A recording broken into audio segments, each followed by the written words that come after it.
ce qui m'est arrivé. Je comprends pas pourquoi tu m'as trompé. Faut que tu vois le mal que tu m'as fait. Faut que tu réalises ton méfait. Avec ce choix je m'y suis fait. Pendant ce temps toi tu te l'envoyais. Et rien avec son nom que tu criais. Ce coup de poignard dans mon dos. Je ne pourrais ton pouvoir effacer ce qui s'est passé dans l'escalier. Touché quand on prenait. C'est trop dur, mon cœur saigne encore de la blessure. Toi et moi c'est fini, ça c'est sûr. Même si je t'aime encore. Mais je te dis merci de m'avoir ouvert les yeux. Je te dis merci de m'avoir ouvert les yeux. Toi et moi aujourd'hui c'est fini, c'est sans rancune. Mais toi et moi c'était plus possible. Bébé tu le sais, merci de m'avoir ouvert les yeux. Je te dis merci de m'avoir ouvert les yeux. Le passé est passé, je te dis plus besoin de ressasser. Moi j'avance pour avancer donc tes histoires j'en ai assez. Elle m'a fait cocumer, gare à son cul. Si je croise ton dos, car qu'il change de trop.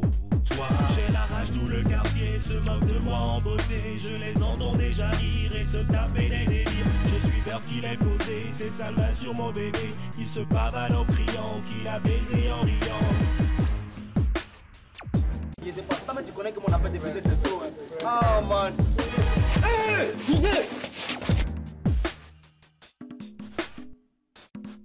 je te dis merci de m'avoir ouvert les yeux. Je te dis merci de m'avoir ouvert les yeux.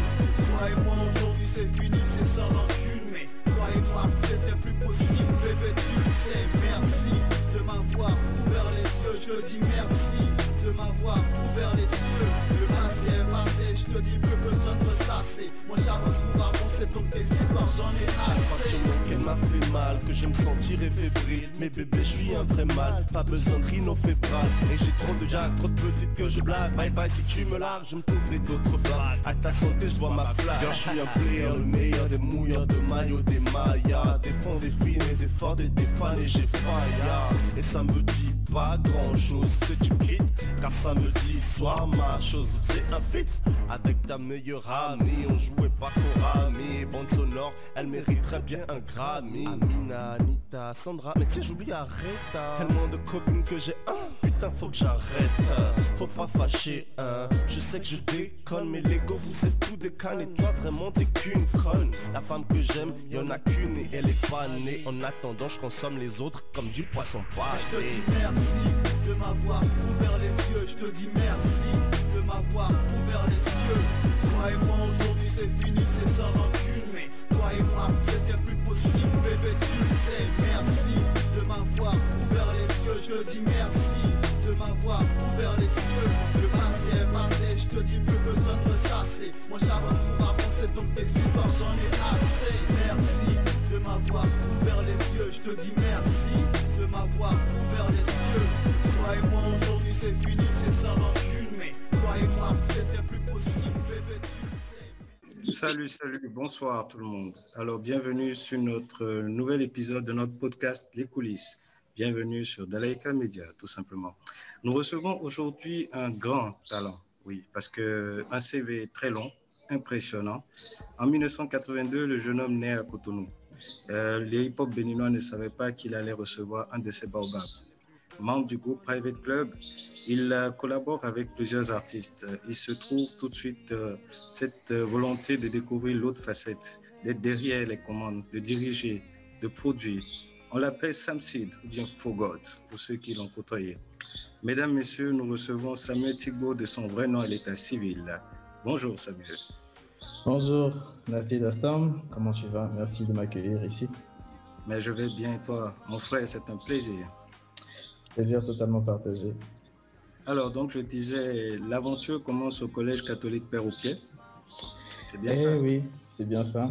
Avec le groupe Private Club à l'époque, on montait sur scène, on faisait des journées culturelles, on préparait des sons, on faisait des maquettes, on répétait beaucoup et on venait exposer tout ça devant le public. C'était c'était les premières heures de notre carrière. Alors, Samuel, comment est venue cette envie de faire de la musique? Alors, à l'époque, quand on faisait les répétitions, j'avais un portatone, un clavier avec lequel on composait. Et c'était assez drôle parce que chacun jouait sa partition sur le clavier pendant qu'on répétait. Donc, il y a ceux qui jouaient la grosse caisse, la caisse claire, ceux qui jouaient les charlettes de l'autre côté. On enregistrait tout cela, puis après on jouait les mélodies. Et à force de faire cet exercice, en fait, je voulais parfaire un petit peu les choses. Et à chaque fois que j'écoutais les musiques des gens, notamment Tupac, Michael Jackson, etc., je me questionnais, je me demandais comment est-ce qu'on enregistrait un morceau correctement, comment est-ce que tout cela a été fait jusqu'à ce qu'on obtienne des cassettes. Bon, à l'époque, c'était des cassettes.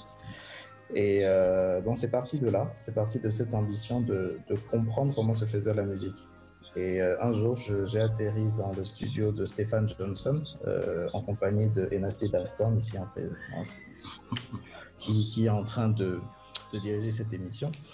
Et plus tard, on s'est retrouvé en présence de Mav Dani, à qui j'adresse une salutation.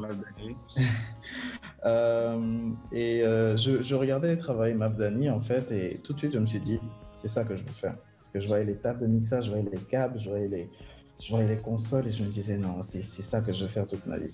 Non, c'est parti de là. Aurais-tu imaginé que cette expérience t'emmènerait de Cotonou à Dakar et qu'aujourd'hui tu travaillerais avec la crème de la musique africaine? Objectivement, non. C'était parti d'une passion et pour ceux qui ont connu cette époque, les parents ne voulaient vraiment pas qu'on continue dans la musique parce qu'il n'y avait pas de débouché, il n'y avait pas d'avenir. Et aujourd'hui, gagner ma vie juste avec ce métier-là, c'est juste incroyable.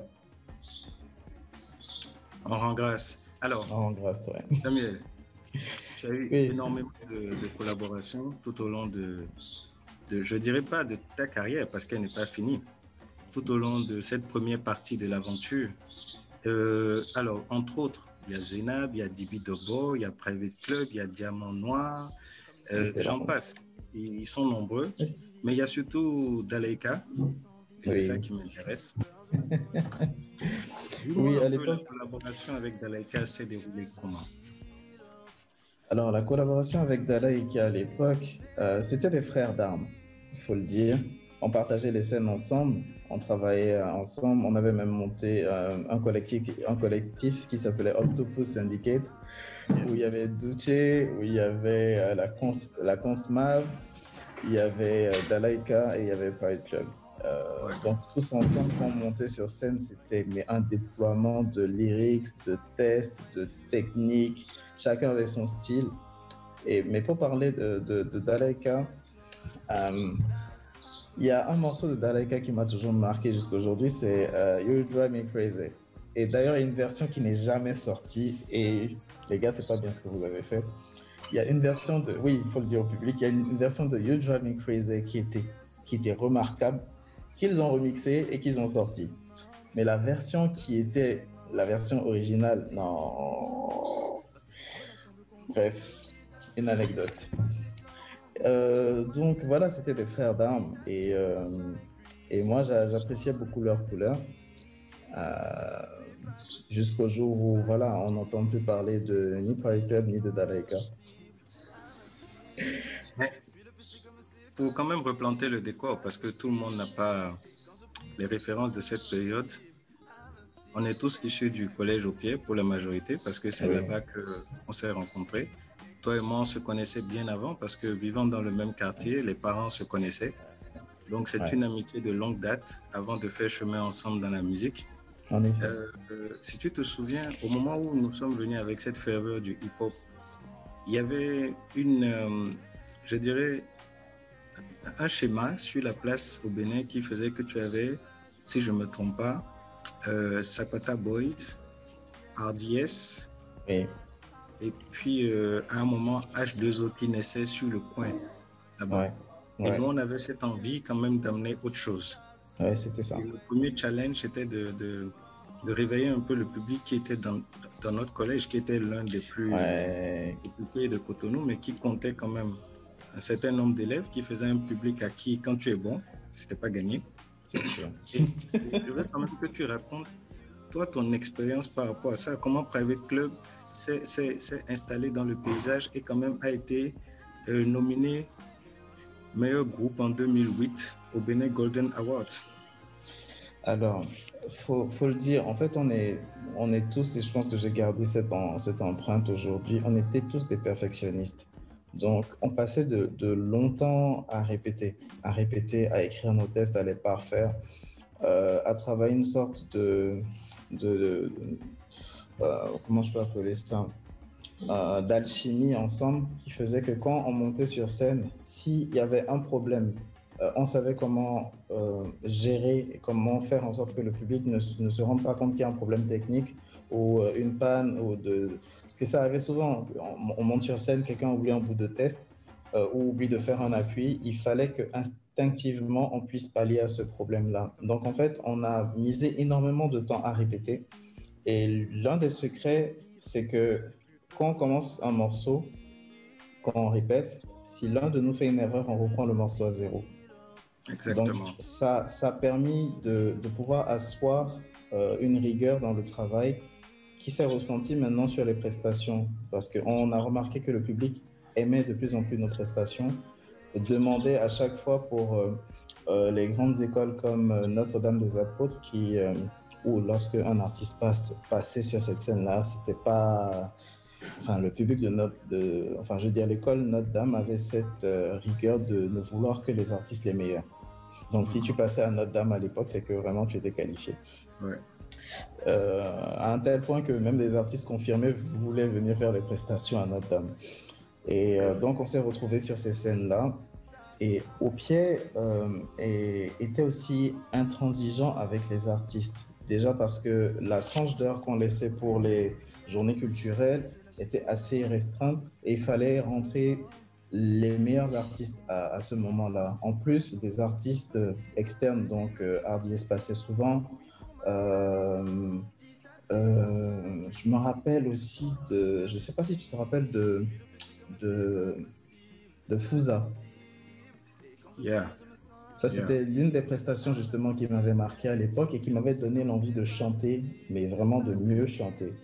Okay. Et donc, tout ça a permis en fait d'installer plus de qualité, plus de recherche de qualité à transmettre au public. C'est un peu tout ce que je peux dire.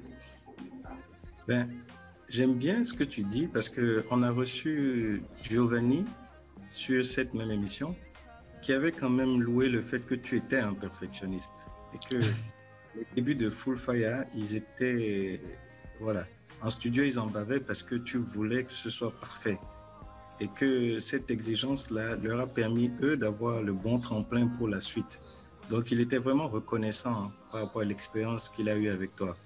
J'en profite d'ailleurs pour saluer tous ceux qui ont précédé, qui ont permis d'inspirer. On a parlé de Magdani, de Fouza, de tous ceux qui ont été là. Il y en a beaucoup, on ne peut pas citer tout le monde. Mais justement, si tu devais faire un bilan de cette époque en tant qu'artiste, d'abord, pas en tant qu'ingénieur, en tant qu'artiste, qu'est-ce que tu retiendrais? Je retiendrais que c'était l'âge d'or du hip-hop. Je retiendrai que c'était l'âge d'or du hip-hop parce que à cette époque, les choses se faisaient de manière naturelle, de manière pure. Il y avait une recherche de qualité qui ne dit même pas son nom. Et avec les moyens du bord, on était capable de faire énormément de choses. Il y avait beaucoup d'émotions qui sortaient, il y avait une recherche je ne vais pas dire de perfection, une recherche je vais dire, chacun donnait de son cœur à l'époque. Et ce qu'on a un peu perdu avec le business, la musique industrielle aujourd'hui, j'appelle ça la musique fast-food en fait. Où on prend un morceau aujourd'hui, on le consomme et puis voilà. À l'époque, c'était pas ça. Un album se consommait sur de la longueur. Tu prenais un titre, il pouvait vivre vraiment longtemps, il pouvait vivre 1 année, 2 années, un titre.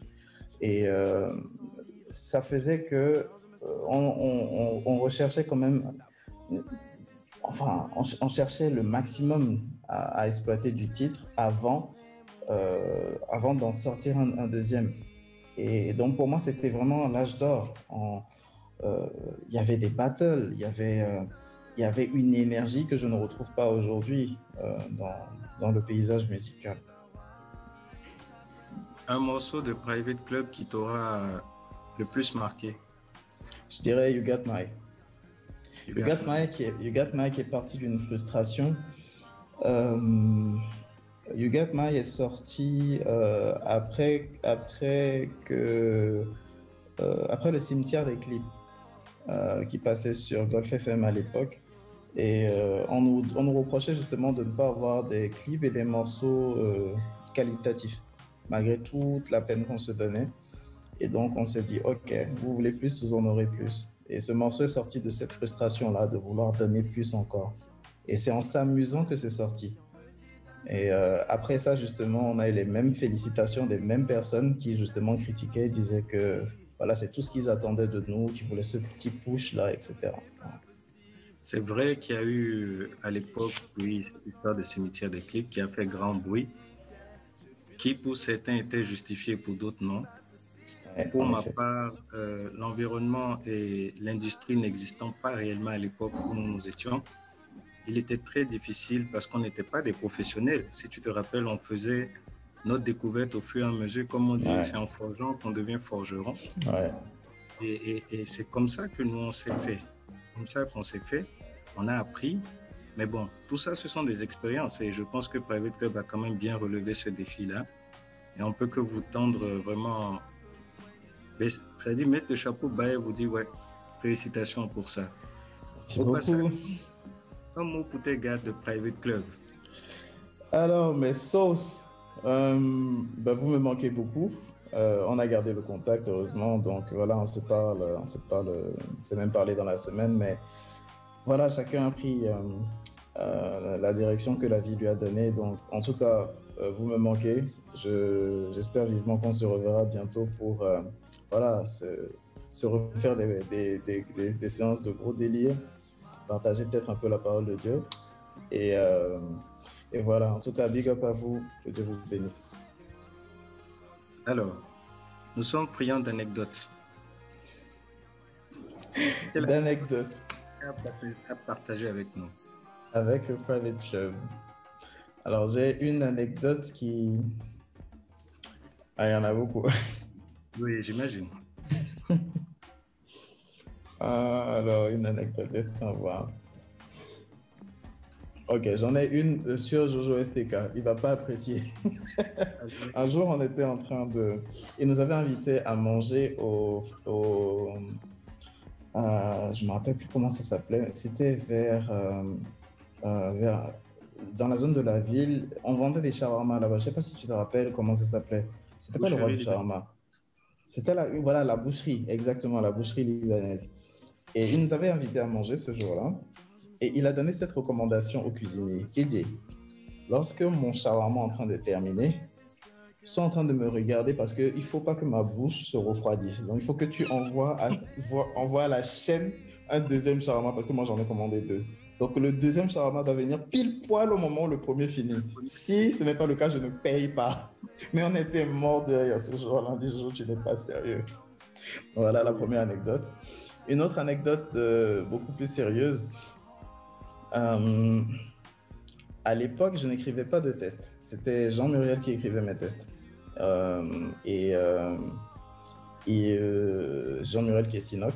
Et petit à petit, il s'est dit, mais écoute, Sam, tu as du potentiel, développe ton tel lyrics tout seul. Même si au départ, ce n'est pas fort, ça va venir. Parce que voilà, quand on est, on rampe, on marche, puis après on court. Ça va venir tout seul. Et au départ, vraiment, j'étais pas motivé. Je disais, non, mais tu écris trop bien, c'est plus simple pour moi et tout. Je dis, non, j'arrête d'écrire les tests pour toi, vas-y. Et donc, les tests qui ont été sur les titres qui sont sortis sont de moi. Donc, tous les tests qu'il m'avait écrits au départ, ne sont jamais sortis. Pourquoi? Okay. Parce qu'il a attendu que ce travail se fasse et que je ne donne que de moi. Et c'est pareil pour la plupart des membres de Private. En fait, Sinok était un petit peu le leader, celui qui avait la vision, celui qui poussait les autres, tu vois. Et donc, il avait une vision très claire de la musique qu'il voulait qu'on fasse. Et donc, il poussait tout le monde à sortir de son meilleur. Et c'est comme ça que, progressivement, moi, j'ai commencé à faire mes pop tests, que j'ai basculé dans l'R&B, que chacun évoluait dans le rap. Même si moi, je voulais faire du rap, il me disait non, non, non, reste dans ton R&B, parce que voilà, il faudra que d'ici quelques années, tu puisses devenir une référence du R&B. Voilà comment la dynamique s'est faite, et bon, il n'avait pas tort. Ok. Ben, justement, tu sais, la plupart des invités qu'on a reçus, ils ont eu cette expérience qui fait que tu commences timidement, tu commences à voir que ça prend, et puis du jour au lendemain, tu te retrouves avec des figures que tu as adulées. Oui. Tu les côtoies. Ouais. Comment toi tu as vécu ça la première fois? Comment tu as ressenti? Parce que chacun l'a décrit à sa manière, c'est assez drôle souvent. C'est le thème, c'est vraiment le thème. C'est drôle. La première fois que je me suis retrouvé sur une scène où il y avait Mewe qui nous félicitait et me félicitait particulièrement parce que là j'étais déjà ingé son, parce que j'avais changé de casquette. Il me disait, j'apprécie la musique que vous faites, mais je sais que celui qui est derrière, c'est l'ingénieur du son. Et donc, toi, je te félicite parce que ce que j'ai entendu, c'est du bon travail. Que Mewe m'adresse des félicitations comme ça en live, j'avais les jambes qui en tremblaient, c'est pour te dire. Genre, j'étais paniqué. Je dis, qu'est-ce qui vient de se passer? Et ça m'a permis de reprendre plus courage. Parce que c'était effectivement une période où je me posais des questions. C'était une période où j'étais dans une grande remise de questions, en question, pardon, où, voilà, la musique au Bénin, c'était pas la chose la plus facile à faire. Déjà parce que l'entourage privé, les parents, la famille, voyaient ça d'un très mauvais œil. Et donc, déjà que je n'avais pas forcément la bénédiction de mes parents à cette époque-là, c'est venu plus tard. C'était difficile. Mais recevoir des félicitations de Mewe ce jour-là, franchement, ça m'a encouragé. Et comme je te dis, j'ai les jambes en coton après. Alors, nous allons faire un petit jump pour atterrir sur l'ingé son. Et yes. La question, c'est, premier pas en tant qu'ingénieur, quelle était ta première réalisation? Et derrière ça, tu nous parles dans la foulée des collaborations, tout ce qui est arrivé après, qui t'a marqué. Alors, je pense que le premier album sur lequel j'ai réellement travaillé, c'est celui du groupe de Giovanni, c'était APS, qui est devenu Full Fire avec le temps. C'était vraiment le tout premier album sur lequel j'ai eu à travailler. Et la vérité, c'est que je faisais tout et n'importe quoi. Quand je réécoute et quand je me souviens même de ce que je faisais, parce que je faisais, par exemple pour Giovanni, j'allais faire une égalisation particulière, pour Evans, j'allais faire une autre égalisation, et pour moi, en fait, j'essayais de faire des choses différentes, mais en fait, je faisais totalement n'importe quoi. Je faisais totalement n'importe quoi. Donc, ça s'est amélioré avec le temps, par la grâce de Dieu, et j'ai commencé à comprendre un peu mieux les techniques, comprendre de mes erreurs. J'ai fait beaucoup d'erreurs, et ça m'a permis justement d'apprendre de ces erreurs-là. Et donc, j'ai travaillé sur... la liste est longue, hein. Je travaille avec APS, après c'était Esprit Nègre. Je travaille sur l'album aussi. Je travaille sur l'album de Duce. Ah tiens, voilà, j'ai travaillé sur l'album de Duce. C'était Ekoya. J'ai travaillé après ça sur l'album de Zena Babib. Et ça, c'était l'une des rencontres qui m'a le plus poussé. C'est Polo Richa qui m'a mis en contact avec Zena parce qu'elle cherchait des titres. Elle voulait de la musique qui soit différente des autres. Et à l'époque, moi, ma composition était différente parce que je me basais sur du sampling. Donc, je samplais des boucles, je samplais des grosses caisses à part. Je prends un titre, je vais prendre une grosse caisse ici, une caisse claire par là, un bout de charlet par là, une autre par-ci, etc. Et je composais avec ça. Donc, ça donnait vraiment une connotation très particulière à mes compositions. Et donc, on m'a présenté à elle et elle m'a dit, écoute, fais-moi écouter des prods. Donc, sur la foulée, j'étais venu avec 6-7 titres. Je lui ai fait écouter. Ce jour-là, elle est partie avec 3 titres. Elle a écrit dessus et elle m'a demandé, est-ce que tu as un studio? Je dis oui. Bon, c'était à la maison de mon père, le studio. C'était le salon de mon père, pour être plus précis. Et donc, elle est venue au studio, elle a enregistré des titres. Et on a eu un contact assez particulier parce qu'on se comprenait, on se comprenait musicalement parlant. Quand elle voulait un truc, je la percevais, je la dévançais et je faisais ce qu'elle voulait. Et donc, elle m'a dit, mais écoute, ça fait longtemps que je cherche à travailler avec quelqu'un comme ça qui a cette perception de la musique. Et donc, on a fini par travailler sur son album. On a travaillé sur un autre album encore. J'ai travaillé, donc je l'ai dit, sur l'album Full Fire. J'ai travaillé avec Esprit Neg, Diamant Noir, CCC. J'ai travaillé sur le morceau En mémoire du Cardinal Danty, exécuté par Zénab Habib. Secteur Tréma, leur premier album. Je travaille sur l'album du Private Club. Je travaille sur l'album C'est beau de Jean Adagbenon, Big Up. Après ça, je suis rentré un petit peu dans tout ce qui est événementiel et musique commerciale. Et donc j'ai bossé pour Belle Bénin, MTN Bénin, Move Bénin, dont j'ai fait pas mal de prestations. Mais pour retourner sur la musique, j'ai travaillé sur l'album de Kamal, travaillé sur l'album de Wif Enigma. On en finira. On en finira. Ouais, la liste est longue. Moi, j'en profite vraiment pour te saluer parce que ce que je retiens quand je regarde un peu, je jette un coup d'œil en arrière, c'est la volonté. La volonté parce que Sam, tu as embrassé un métier normalement qui demande une formation au départ. Et toi, tu y allais avec tout l'amour de la chose, tout le cœur. Et moi, à un moment, j'ai été impressionné de te voir aller toi-même chercher, aller toi-même fouiller, demander, chercher à vraiment... Parce que tu sais, les étapes, on les franchit, on ne s'en rend pas compte. Au départ, je voyais souvent Maf Dani qui donnait un peu les directives parfois. Et après, je te voyais discuter avec Maf Dani, toi ta technique, Dani sa technique. Et après, je voyais tout le monde qui venait vers toi. Tu as presque eu dans le salon de ton père, justement, le studio là, tu as eu presque tout le gratin de la musique béninoise. On n'a qu'à se dire la vérité parce que parfois c'était même un point de réunion. On venait, il fallait juste passer, saluer Sam. C'est tout, parce que tu es sûr de rencontrer d'autres artistes là-bas et puis tu peux lui demander tel ou tel petit conseil et finalement tu as été plus que l'ingé son.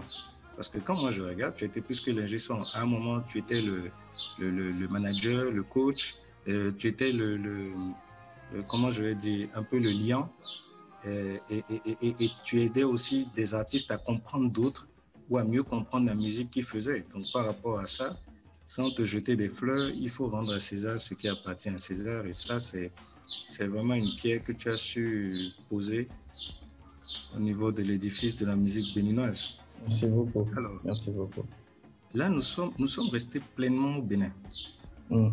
Sauf que l'histoire, elle ne s'arrête pas là. Oui, effectivement. Je suis au Sénégal actuellement depuis près de 5 ans. Ok. Donc, raconte-nous un peu ton arrivée au Sénégal. Comment ça se passe, tes collaborateurs? Alors, l'histoire au Sénégal est un peu particulière parce que je ne pourrais pas en parler sans parler de ce qui m'est arrivé au niveau de ma foi. Parce que, ma rencontre avec Dieu. Et donc, Dieu m'a rencontré, j'étais dans mon salon et ma vie a changé, tout simplement. Et je lui ai dit, écoute, j'irai où tu me diras. Où que tu veux que j'aille, j'irai, mais que je l'entende. Parce que si tu parles et que je n'entends pas, ça ne sert à rien du tout. Le jour qui a suivi, j'ai eu un appel de Cédric, ex-INS d'Esprit Neg, qui m'appelle et qui me dit, bon, j'ai un plan pour toi sur Dakar, c'est un poste de chargé de com et d'ingénieur du son dans une boîte de la place. Bon, tu as ton studio, je te le propose, on ne sait jamais. Donc écoute, venant de rencontrer Dieu, j'ai dit, écoute, laisse-moi prier et je vais lui demander si c'est pour moi ou c'est pas pour moi. Donc quand je consulte Dieu, je lui demande un signe, je lui dis, écoute, envoie des oiseaux toquer à ma fenêtre. Si cet appel, c'est toi qui es derrière. Mais s'il n'y a rien, je saurai que c'est pas toi. Et je me couche. Et ce qui me réveille, en fait, c'est des becquetés d'oiseaux sur ma fenêtre. Je dis non, c'est le hasard. Même si c'est jamais arrivé auparavant, je me suis dit c'est le hasard, je refuse. Je vais au salon, les oiseaux me suivent et continuent à chanter sur mon balcon. Donc pour moi, c'était un signe fort que c'était un exaucement de ce que j'avais demandé. Et donc, je fais court. Dieu s'arrange pour que j'arrive à Dakar, je ferai payer. Et débute une histoire assez particulière parce que je suis dans une boîte, c'est mon premier boulot, on va dire, puisque avant j'étais auto-entrepreneur, mais là voilà, j'avais un boss et je devais rendre des comptes, je devais gérer un poste, il y avait des objectifs à atteindre, etc. Donc c'était vraiment mon premier job. Mais ça m'a appris beaucoup de choses. Ça m'a appris énormément de choses et on m'a confié la direction d'un label de production à l'époque dans la boîte. Et j'ai pu rencontrer d'autres artistes de la place, Aida Sok, j'ai pu rencontrer Juxi, j'ai pu rencontrer Nix. Nix, on se connaissait depuis Cotonou, puisqu'il venait faire des concerts. Mais c'est là qu'on s'est revus. Et donc, voilà, on a tissé des liens, etc. Un peu plus tard, Dieu me demande « quitte ton boulot ». Je dis « ouais, ok, d'accord, mais si tu veux vraiment ça, il faut que tu me le confirmes ». Ma femme rentre et me dit « il semble que Dieu veut que tu quittes ton boulot ». Je dis « bon, ça ne peut pas être plus clair ». D'accord. Donc, j'en discute avec elle, je prends un moment. Et dans mon moment, je ne travaille plus du tout.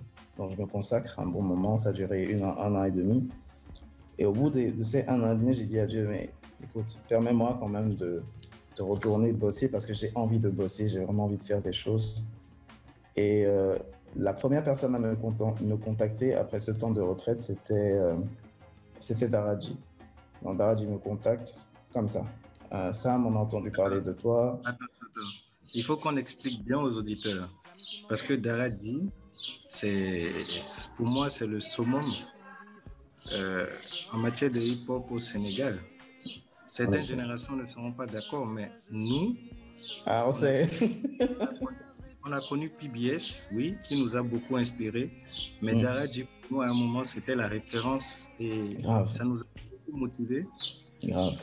Et Sam, je ne sais pas comment tu l'as vécu, parce que moi, le jour où j'ai partagé la scène avec Daradji, c'était comme, bon, c'est fini, on a tout fait. C'est bon, on a atteint le sommet, c'est bon. Voilà. Mais les gars ne pouvaient pas imaginer, parce que bon, on ne disait pas à haute voix les choses, mais raconte-moi l'expérience avec Daradji, comment tu l'as vécu? Écoute, vu que ça m'a surpris, je me suis dit, bon, voilà, j'ai pris le boulot, je suis allé dans le studio, je les ai re-rencontrés parce que la première fois que je les avais rencontrés, c'était à Cotonou. Et il faut que je raconte cette scène, donc j'ouvre une parenthèse. Sur scène, on avait Chris qui venait de s'exécuter et ceux qui suivaient, c'était Daradji. Les gars montent sur scène et commencent avec un ton twist légendaire. Il n'y a pas de musique, hein, ils commencent juste avec un ton twist mais légendaire. Puis j'entends un phrasé vocal de Fada Freddy par derrière. Je dis, mais qu'est-ce que c'est que ça? Donc je me pose et je commence à analyser leur scène. Et pendant leur prestation, il s'est passé un truc. Le micro de Fada a cessé de fonctionner. Ndongo, qui était en train de rapper, a commencé à chanter la prestation de Fada et s'est dirigé vers la régie pour aller chercher un autre micro qu'on lui tendait. Il a pris le micro, il a tendu à Fada et dès que Fada a recommencé à chanter, lui, il est retourné en rap. Ça m'a traumatisé. Je dis, quel est le niveau de perfection? Comment on peut exécuter une chose pareille sans que le public ne s'en rende compte?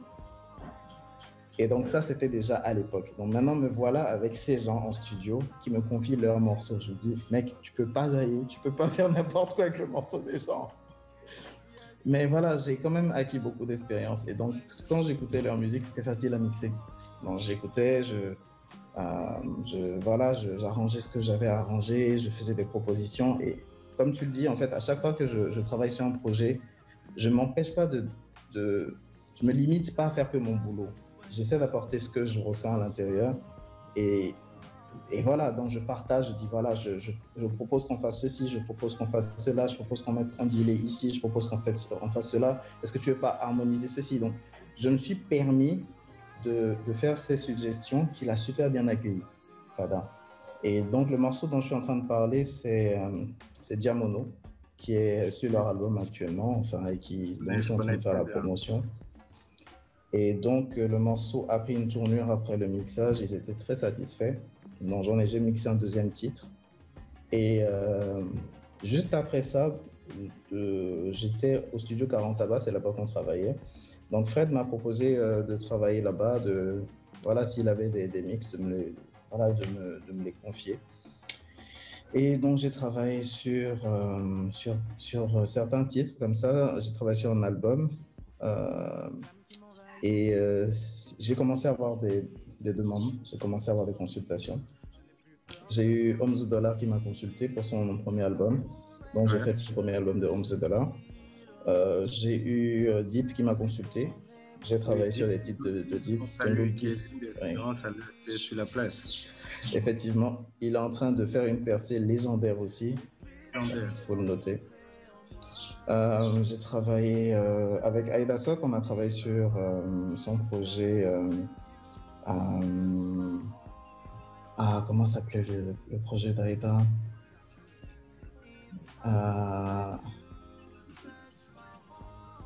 J'ai oublié, j'ai un trou. Attends, je vais voir ce que j'ai pas fait. J'ai mes références.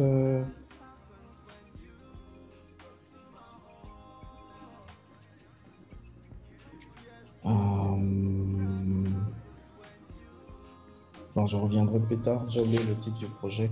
C'est ça, voilà. Et c'était une très belle expérience. Ça s'est passé à la la maison de la musique urbaine de Dakar. J'ai enchaîné sur l'album de Nix, de New Lest. Ça aussi, c'était une super expérience. C'est drôle parce que au départ, dans ma foi, je rejetais tout ce qui était musique séculier, on va dire ça comme ça. Et je voulais que faire de la musique gospel parce que je me disais, écoute, je veux faire que des choses qui plaisent à Dieu. Mais un peu plus tard, Dieu m'a expliqué les choses. Et donc, je me suis réouvert à ce public-là. Et j'ai continué à bosser. Heureusement, d'ailleurs. Et donc, j'ai travaillé sur l'album de Nick, de New Lest. Et ça m'a apporté énormément de travailler sur des compositions de Flagrant Délit, Big Up. Et j'ai rencontré Passa, avec qui on était à Oxygène Africa, qui était la boîte qui m'avait accueilli. Donc j'ai travaillé avec Passa, c'est lourd, hein. Il y a plein de souvenirs qui me reviennent. Il y a beaucoup de collaborations. Moi, je suis à Dakar, donc je peux aisément confirmer la manière dont tu t'es imposé dans le paysage, et ce qui n'est pas évident. Quand tu prends quelqu'un comme Fada Freddy de Daraji, qui lui-même a des connaissances en ingénierie de son, et quand ces gens-là acceptent de travailler avec toi et d'exécuter ce que tu proposes, c'est qu'ils reconnaissent que voilà, ton travail, c'est pas du bâclé, quoi. Donc ça c'est un point. Il y a aussi, je dirais, c'est drôle comme la vie nous emmène sur des chemins différents, parce que moi, j'étais dans la même optique à un moment sur le fait que bon, la carrière est terminée, il faut plus rien faire, la musique c'est bon. Mais tu m'as vu avec les gamins, tu as aidé, tu as conseillé, tu nous as fait le truc, on va dire la vérité, les gens n'ont qu'à savoir, gratuitement. Alors ça n'était pas facile à booker à l'époque. Et je vois un peu, on est dans la transmission aujourd'hui. On est dans la transmission. Tout ce qu'on a pu acquérir de bon, de mauvais, l'expérience, bref. On on est dans la transmission. Donc, je vais te poser quelques questions rapides. Je t'écoute. Si on parle de musique, Cotonou ou Dakar? Dakar, sans hésiter. Si on parle de culture, Cotonou ou Dakar? Cotonou. L'un des rappeurs qui t'aura le plus marqué au Bénin? Rappeur. Kessie et Jontiano. L'un des artistes qui t'aura le plus marqué au Bénin? Zainab Habib. L'un des artistes que tu as eu plaisir à découvrir au Sénégal? Plaisir à découvrir au Sénégal. Ils sont nombreux. Mais je dirais Deep. Deep. Deep Tuntukis. Est-ce que, avec cette expérience sénégalaise, tu te dis, on était sur la bonne route, jadis? C'est une question difficile. Parce que notre route était jonchée d'erreurs, c'est un parcours assez compliqué. Mais vu là où j'en suis aujourd'hui, je ne peux que rendre grâce. Donc oui, on était sur le bon chemin. Ton regard sur le hip-hop au Bénin actuellement? Bon, écoute, je vais être très clair, j'ai pas un regard très précis sur ce qui se passe, mais je suis quand même déçu de ce que j'entends de loin. Pourquoi? Parce qu'on a une richesse incroyable au Bénin et qu'on ne sait pas l'exploiter. Pourquoi? Parce qu'on a un hip-hop qui est un des hip-hop qui a même influencé des rappeurs sénégalais qui m'ont fait cette confession, mais on n'a pas su exploiter cette avance qu'on avait. Parce qu'au Bénin, on a des talents incroyables, même je veux dire, techniquement parlant. On a des ingénieurs qui sont quand même qualifiés, mais malgré ça, on fait quand même une musique qui est confuse. Si je te dis quelle est la musique hip-hop béninoise, tu es incapable de m'en donner une couleur fixe. On n'a pas réussi à dégager. Et si je te dis... Merci. Mais si je te dis quelle est la musique urbaine sénégalaise, c'est très facile de savoir. Française, c'est facile de le savoir. Tu vois, même s'il y a de la mixité, il y a quand même une identité. Donc, on n'a pas d'identité parce qu'on a énormément de choses qu'on a pompées aux autres. Et après, on ne sait plus. On s'est perdu dans notre identité. À un moment, j'entends des choses, on veut ressembler aux Nigérians, puis aux Ghanéens. On s'est totalement perdu. Alors qu'on a une identité, on a une richesse culturelle. Et sans rentrer dans les us et coutumes, ça n'a rien à voir. Je parle de la culture artistique. On a des valeurs qu'on aurait pu utiliser et certains étaient sur ce chemin-là. Quand j'écoute la musique de Folo Gozo, par exemple, il a gardé un cap, il ne s'est pas travesti. Et c'est ça qui fait sa force. Tu vois, donc il a une identité. Quand j'écoute des gens comme Roca, c'était un gars qui rappait en fond et qui était terrible. Tu vois, donc il avait son identité et il avait son côté ethnique dont il ne s'est pas défait. Si les gens avaient pu développer ce côté, je pense qu'on aurait une identité, mais ça ne se fait pas. Et derrière ça, j'entends des guéguerres encore à l'heure où je ne sais pas si les gens vivent de cette musique, s'ils ont une voiture, s'ils ont une maison, s'ils ont de quoi manger et ils sont encore dans des conflits qui n'apportent pas forcément à leur musique. Donc, ça me fait bizarre. Honnêtement, j'ai l'impression que la génération actuelle n'a pas tiré leçon de tout ce qu'on... Exactement. C'est vrai que qualitativement, on a des talents. Moi, j'écoute des choses, je suis bluffé. Et d'ailleurs, le Collège au Pied continue de produire et ça fait plaisir.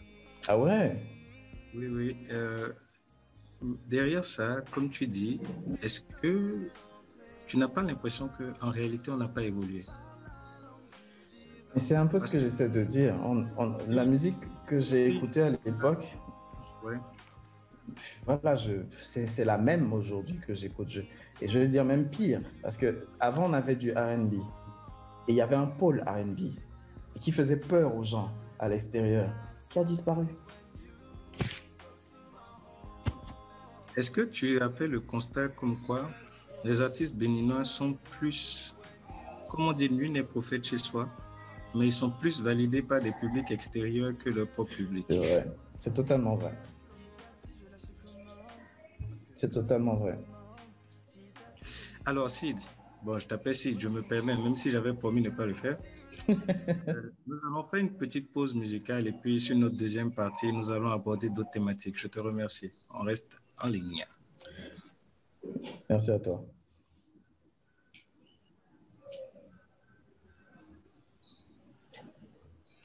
Je pense que notre... Je répandrai de mon esprit et il prophétisera. C'est comme une flamme qui m'envahit, une force qui vivifie.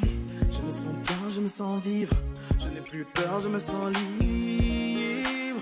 Ta promesse est ce que je vis, Lord. Sur toute chair, je répandrai mon esprit.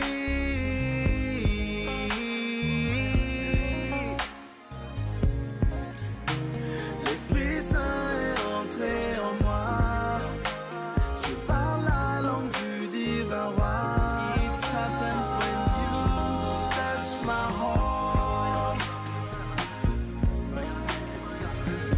It happens when you touch my heart. Yes, Lord, that happens when you spoke to my heart. Yes, Lord, that happens when you spoke to my heart. Yes, Lord, yes, Lord. Petit à petit, je lâche commande, parce que God commande. Petit à petit, je lui fais confiance, parce que c'est une relation de confiance. Petit à petit, je dévoile ses plans. Oui, pour ma vie, il a des plans. Petit à petit, je marche avec lui. Je follow le Saint-Esprit. Je fuis le péché comme c'est pas possible, pas possible. Et quand je prie, je me sens invincible, invincible, yeah. Je fuis le péché comme c'est pas possible, pas possible, yeah. Et quand je prie, je me sens invincible, invincible, yeah. Je fuis le péché comme c'est pas possible, pas possible. Et quand je prie, je me sens invincible, invincible, yeah. Je fuis le péché comme c'est pas possible, pas possible. Et quand je prie, je me sens invincible, invincible. It happens when you touch my heart. It happens when you touch my heart. Yes, Lord, that happens when you talk to my heart. Yes, Lord, that happens when you talk to my heart.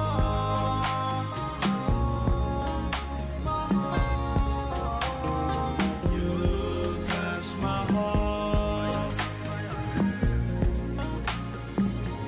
That happens when you touch my heart. That happens when you talk to my heart.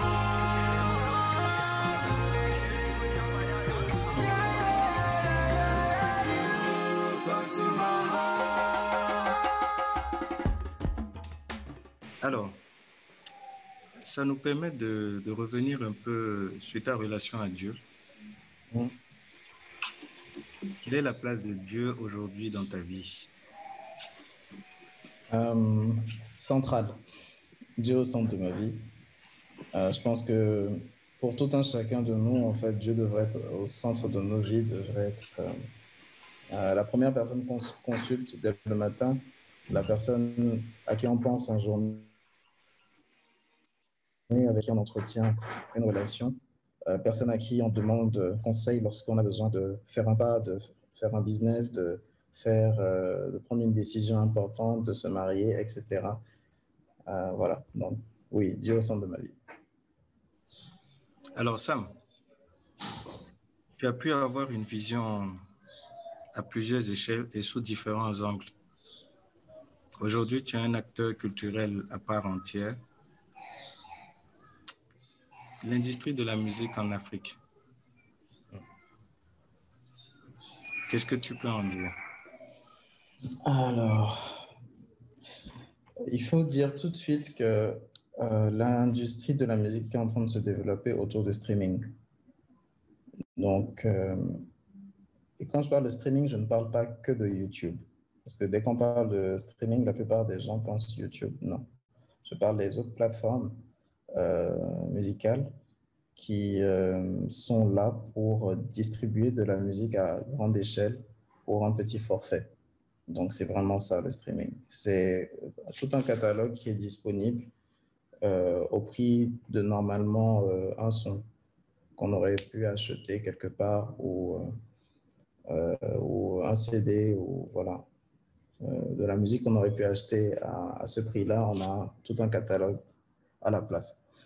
Et donc, la musique est en train de s'axer autour du streaming pour plusieurs raisons. Déjà, de la disponibilité. On n'a plus à faire des covers, on n'a plus à faire des pochettes, on n'a plus à faire un contenant, en fait, pour la musique. C'est ce que je veux dire, tout est digitalisé aujourd'hui. Et donc, ça ôte déjà un facteur financier. Parce qu'à l'époque, on devait dupliquer des CD ou acheter des clés USB, mettre le contenu dessus, et donc maintenant le mettre à la disponibilité des consommateurs. Aujourd'hui, via une plateforme quelconque, il est possible justement à ce public de pouvoir écouter cette musique, la télécharger parfois et donc l'acquérir. Donc voilà, c'est vraiment le streaming qui est la chose qui se développe le plus aujourd'hui.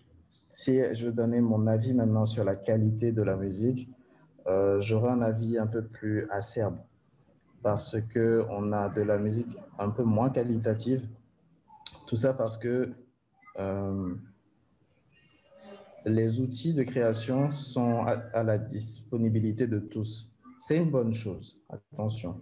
J'ouvre encore une parenthèse, c'est une très bonne chose parce que d'ici quelques temps, et avec un bon calibrage, ces acteurs vont devenir qualitatifs parce qu'ils commencent. Donc, il leur faut du temps pour acquérir de l'expérience et donc se bonifier.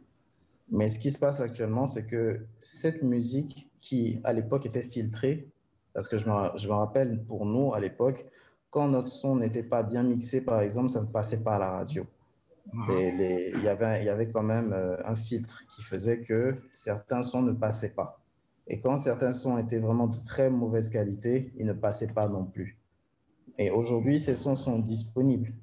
Donc, n'importe qui de sa chambre peut enregistrer quelque chose et quelle que soit la qualité de son produit, le mettre à la disponibilité du public.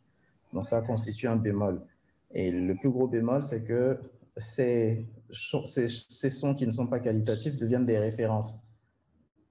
Et c'est là que ça devient vraiment très, très problématique parce que sans effort, on essaie d'obtenir quelque chose de très bizarre et le très bizarre devient la référence. Alors que juste à côté, tu as quelque chose de très qualitatif, mais j'ai l'impression que cette génération ne prête plus attention à cela. Alors que voilà, disons-nous les choses, le désordre, c'est le désordre, l'ordre, c'est l'ordre. Et à aucun moment, l'ordre ne peut provenir du désordre. Voilà bon, je comprends exactement ce que tu dis. Il faut dire aussi que c'est une génération qui est soumise à beaucoup je dirais, de facteurs qui brouillent, en fait. Parce que on leur porte des références qui n'en sont pas en réalité. Et les gens fonctionnent selon les modes, tu vois, les tendances. Ne cherchent pas à aller voir plus loin ou derrière ce qui se passe. Mais bon, je pense que d'une manière ou d'une autre, les meilleurs sont quand même triés. Les meilleurs sont quand même triés. C'est vrai qu'il y a une industrie musicale qui, comme tu l'avais expliqué plus tôt, a besoin de faire des coups bien précis sur des périodes courtes, donc est prête à travestir la qualité même, faire croire que le produit est qualitatif ou que l'artiste est de qualité. Bon, nous, il nous a fallu ces années d'expérience pour pouvoir justement prendre du recul et comprendre, tu vois. Ouais. Quand je discute avec les plus jeunes de mon côté aussi, je suis obligé de les faire asseoir pour leur expliquer certaines choses. Et c'est normal. Tu te rappelles avant, tu passes à la télé, c'est comme si tu étais validé. Or, en réalité, tu passes juste à la télé. Ouais. C'est pas que tu es validé. C'est ça. Aujourd'hui, c'est la même chose sur des réseaux sociaux, sur des médias et tout.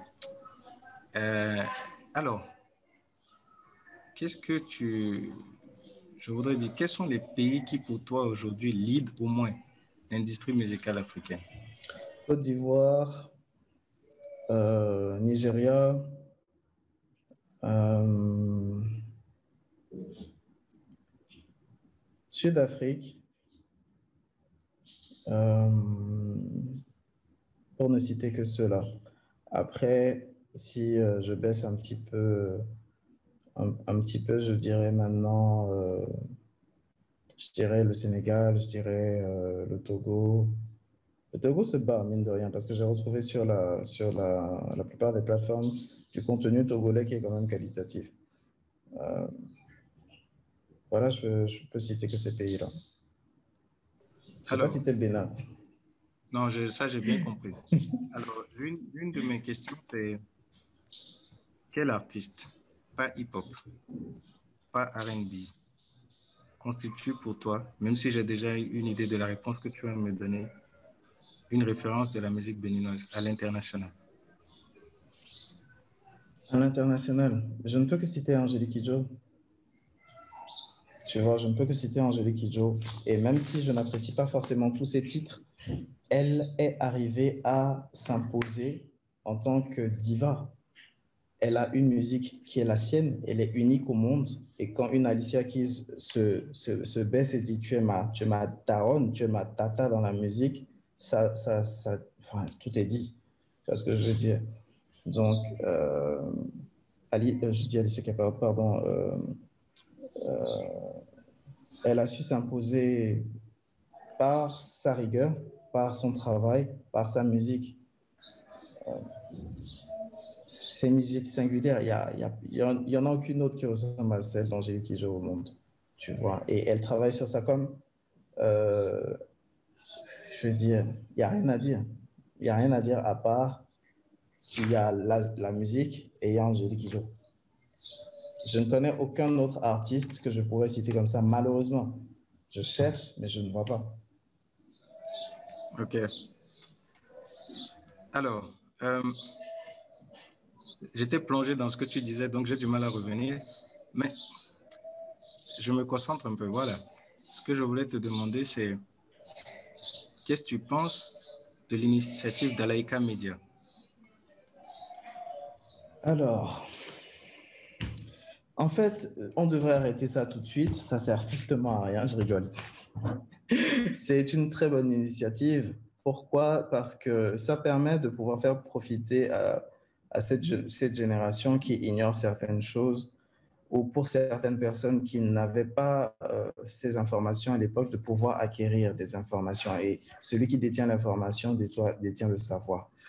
Et donc, c'est une initiative que moi, j'encourage énormément, pas parce que j'y participe, mais parce qu'elle va pouvoir enrichir, elle va pouvoir donner beaucoup de choses, beaucoup de bases, beaucoup d'informations à des gens qui n'avaient pas cette information-là. Donc, vraiment, avec un média, chapeau.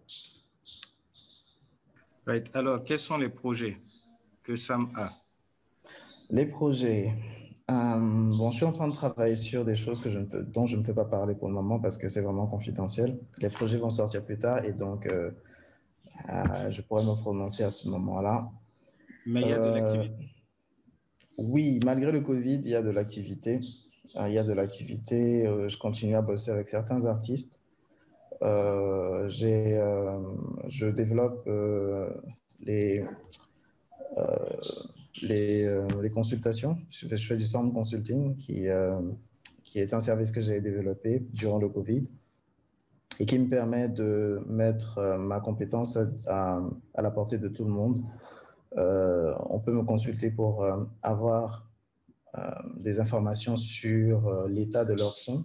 Bon, si par exemple tu travailles sur un son et que tu doutais de sa qualité ou que tu voulais l'enrichir, voilà, tu me l'envoies, tu me consultes et je te dirai les forces et faiblesses de ton morceau. Je te dirai, il faut rajouter ceci, il faut corriger cela, il faut égaliser ceci, il faut compresser cela, etc. Donc, je fais une fiche technique assez élaborée et exhaustive pour permettre à celui qui reçoit la consultation de pouvoir modifier son son et obtenir un hit.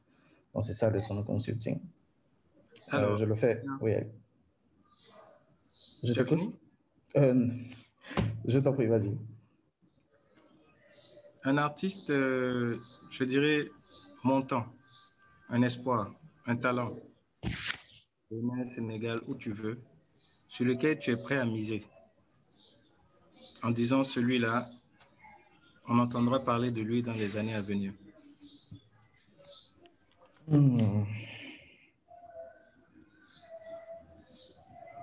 Ah, c'est tough comme question. Yeah. Tu vas te faire attaquer après, mais c'est pas grave. Non, c'est pas ça. C'est surtout parce que, en fait, j'ai une autre vision de la chose. Vu que comment je peux expliquer ça? Je me concentre beaucoup plus sur tout ce qui est gospel. J'ai du mal, en fait, à pouvoir jauger correctement ce qui se passe au milieu séculier, tu vois. Et, mais si je dois dire un artiste, un jeune artiste prometteur, tu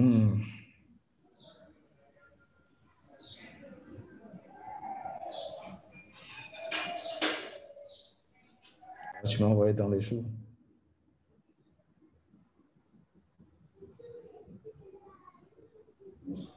Bon, ça c'est assez compliqué. Ouais. On laisse comme ça. De toute façon, ce ne sera pas notre dernière rencontre. On aura l'occasion encore de se parler. Avec plaisir. La parole t'est laissée. Mot de fin. Qu'est-ce que tu as envie de dire? J'ai envie de dire merci à Enastida Storm pour ces questions qui m'ont ramené à l'époque 1999, sinon bien avant. Merci à Daleka Media pour cette initiative. Je voudrais encourager les gens à se former. C'est une très bonne chose de se former. Je donne des formations. Consultez-moi pour les formations. Non, mais formez-vous, surtout cette génération. J'ai l'impression que vous avez l'impression que vous êtes au top dès le départ parce que voilà, vos potes vous le disent, mais non, ouvrez les yeux. Le monde est vaste, il y a beaucoup de choses, il y a beaucoup de gens. Au moment où vous êtes en train de travailler, il y en a un autre bout qui est en train de faire 10 000 fois ce que vous êtes en train de faire. Donc, pour gagner, formez-vous et une pleine connaissance de ce que vous êtes en train de faire, vous allez gagner à ça. Si j'ai autre chose à dire, écoutez, mettez Dieu devant parce que sans ça, ça risque d'être un peu plus tough. Et avec lui, tout s'arrange. Voilà. Jesus is king. Je te remercie, même si j'avais dit que c'était ton dernier mot, j'ai oublié 2 petites choses. Comment? Talent et discipline, ou talent ou discipline.